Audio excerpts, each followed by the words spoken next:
ये देखिए रात के 2 बज रहे हैं और ये अयोध्या की रोड है और अयोध्या के रोड के सड़कों पर ही लाइट लगी हुई है पूरा। मैं आपको दिखा रही हूँ भीड़ लगी हुई है।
अट्ठाईस लास्ट है ना इसका बदला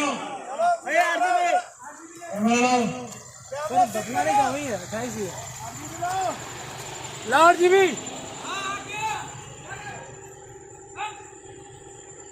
कैमरा सर कैसा लग रहा है, कैसा फील कर रहे हैं आप? उस साइड जाओ। बस इस पे कुछ लिखा नहीं है डिस्प्ले पे, पीछे गाड़ी पे जब यहाँ पर शुभ विवाह लिखा है, नहीं लिखा है किसके साथ किसके संग, दिया और बाती के संग। ये देखिए ये मैडम शादी करके। अब बोलो मैडम नाम बताइए, क्या था, कैसा लग रहा है आपको? बहुत अच्छा लगा है। अब आपका सीट आगे ले लो, ये वाला सीट आगे लो भैया। हाँ नीचे से कैसा लग रहा है कट्टा ताने हुए आपको रात के टाइम शूटिंग पे?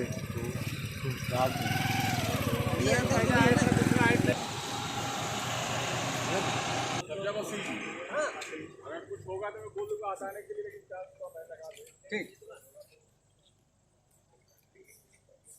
तो मैं यहाँ अपना वीडियो एंड करता हूँ। मैं तो अपना कोटा पूरा कर लिया।